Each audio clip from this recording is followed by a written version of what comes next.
नमस्कार दोस्तों, मैं हूं वीरेंद्र चौधरी, दिल्ली डॉन के लिए आपका मित्र हूं। मैं इस पूरे समाज का मित्र हूं और मैं हमेशा राष्ट्र हित की बात करता हूं। आजकल धोखाधड़ी के नए नए तरीके चल रहे हैं, जिन तरीकों के मेरे कई दोस्त शिकार हुए और मैंने उन्हें बचा लिया।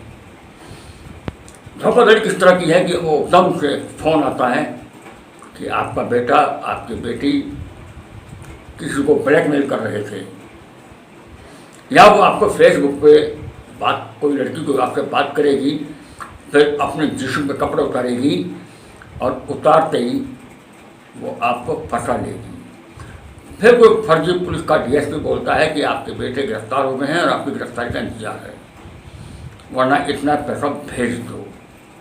और कमाल की बात, आप फंसते कैसे हैं उसके अंदर कि वो डीएसपी बोलता है कि आपकी बच्चे गिरफ्तार हो गए हैं। 4 बच्चे गिरफ्तार हो गए थे, जिनमें 3 को 8 साल की सजा हो गई है। सिर्फ आपका बच्चे का डिफॉल्ट कम था, इसलिए हमको छोड़ रहे हैं, उसके लिए हमें इतनी रकम चाहिए। अरे बेवकूफ़ो, एक बात तो बताओ कि अभी गिरफ्तारी अभी सजा, कैसा कानून है? लेकिन होता क्या है कि आप इज्जत की वजह से घबरा जाते हैं। घबराना नहीं, वो डीएसपी का नंबर लेकर तुरंत 100 नंबर कॉल करो। 100 नंबर आपके मसले को निपटा देगी। तो मैं आज आपको दिखा रहा हूँ ऐसी ये कहानी। एक महिला आपको बता रही है कि जो घटनाक्रम उसके साथ हुआ, उससे मांगे 60,000, उसने समझा 7,000, उसने दे दिए 7,000, पेमेंट हो गया। बोले मैडम पेमेंट कम है और भेजिए, वरना आपके बेटे को हम जेल भेज देंगे। इतने में उनके पति आ गए, उनके पति से उनका संपर्क हो गया और पति ने सारा मामला सुलझा लिया। अगर आपके बच्चे भी कहीं बाहर पढ़ रहे हैं तो आपको सावधान होने की ज़रूरत है। ऐसा फ़ोन आपको कभी भी आ सकता है। अपने बच्चों को फेसबुक से, इंस्टाग्राम से दूर कर दो। अगर उनसे दूर नहीं करोगे तो एक न एक दिन ये फ़ोन आपको भी आएगा। नमस्कार, वीरेंद्र चौधरी। नमस्कार। आज मैं आप लोगों के साथ एक जानकारी साझा करना चाहती हूँ जो मेरे साथ हुआ है, और ये परसों हुआ है। परसों यानी 5 मार्च को हुआ है ये मेरे साथ, दोपहर के करीब 12 बजे। अब आप लोग सोचेंगे कि मैं इतनी देर से क्यों वीडियो बना रही हूँ, तो कल तक तो मैं उस सदमे में ही थी, मैं उससे उबर ही नहीं पाई थी। आज मैं बता रही हूँ, जिससे कि जिन जिन के बच्चे बाहर रहते हैं, अपने पेरेंट्स के पास नहीं रहते, वो कृपया सावधान हो जाएं। तो हुआ कुछ यूँ कि मैं तो घटना कुछ इस तरह है कि मैं एक टीचर हूँ। मैं क्लास में थी, क्लास 8 की क्लास में थी। 12 बज रहे थे दोपहर के, और मैंने बच्चों को कुछ लिखने के लिए देखे और मैं घूम के देख रही थी बच्चों को। तब तक में एक लड़के ने बोला कि मैडम आपका मोबाइल बजा। मैंने मोबाइल उठाया तो उसने पहले मेरे हस्बैंड का नाम लिया कि आप मिस्टर राजेश कुमार की वाइफ़ बोल रही हैं। मैंने कहा हाँ। तो आप स्वाति चौधरी की मम्मी बोल रही हैं। मैंने कहा हाँ। तो आपकी बेटी कहाँ रहती है, क्या करती है? मैंने कहा मैं आपको क्यों बताऊं कि मेरी बेटी कहाँ रहती है, क्या करती है? तो बोले कि बताना तो आपको पड़ेगा, आपकी बेटी को हमने गिरफ़्तार कर लिया है, वो अरेस्ट हो चुकी है, और वो एक फ्रॉड किया था उसने, इसलिए अरेस्ट हो चुकी है। तब मैं थोड़ा घबरा गई। मैंने पूछा कि क्या फ्रॉड किया उसने? तो बोले कि वो एक लड़के को ब्लैकमेल कर रही थी, 4 लड़कियाँ मिलके। तो वो चारों अरेस्ट हो गई हैं। 3 को तो सज़ा भी हो गई है, 7 साल की सज़ा और 4 लाख रुपए जुर्माना। आपकी बेटी का फॉल्ट थोड़ा कम है, इसलिए हम उसे कंसीडर कर सकते हैं, छोड़ सकते हैं। और डीएसपी साहब अभी यहाँ पे हैं और हम बम्बई पुलिस से बोल रहे हैं उनको, क्योंकि मैं बता चुकी थी तब तक कि मेरी बेटी बॉम्बे में है, BARC में साइंटिस्ट है।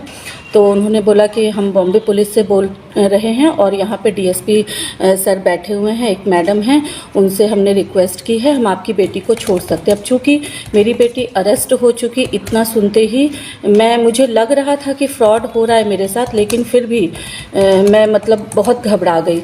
फिर मैंने बोला कि आप मेरी बेटी से बात करवा सकते हैं मेरी, तो उन्होंने बात भी करवाई और बात करवाने के दौरान उन्होंने मेरी बेटी की जो आवाज़ सुनाई वो बिल्कुल हूबहू मेरी बेटी की ही आवाज़ थी। और वो बोल रही थी कि मम्मी मुझे बचा लो, मम्मी हमने कुछ नहीं किया, इन लोगों ने मुझे फंसा दिया, मम्मी इस बार बचा लो प्लीज़। तो मैं बहुत ज़्यादा घबरा गई। फिर मैंने कहा कि अच्छा बताइए अब इसको बचाने के लिए क्या करना होगा। तो उन्होंने कहा कि आपको थोड़ा खर्चे पानी का इंतज़ाम करना होगा। मैंने कहा कितना पैसा?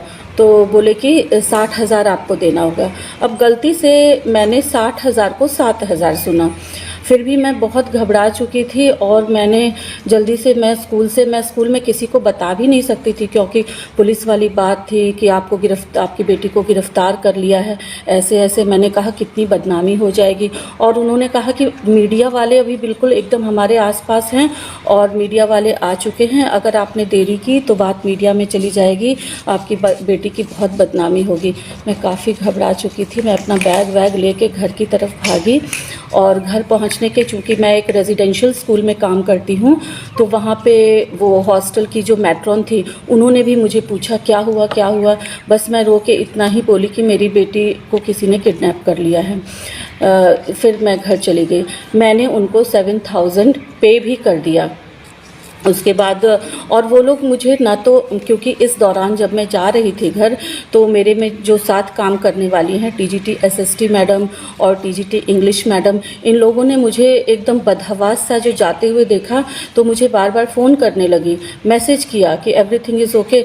लेकिन मैं उनको बोल रही हूँ कि मेरा फ़ोन आ रहा है, मैं क्या फ़ोन रिसीव करूँ। उन्होंने बिल्कुल मना कर दिया कि ना तो आप अभी कोई फ़ोन कॉल रिसीव कर सकती हैं और ना ही फ़ोन काटिएगा, क्योंकि अगर आपने ऐसा किया तो हम मीडिया वालों में तुरंत दे देंगे, आपकी बेटी को हम बचा नहीं पाएंगे।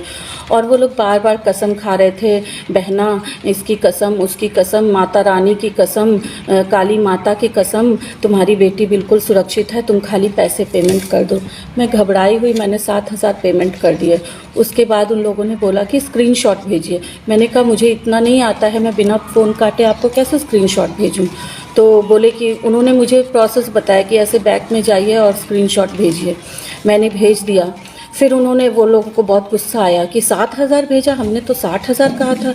तो मैं गलती से सुन नहीं पाई थी। उन्होंने बोला 60,000 भेजिए।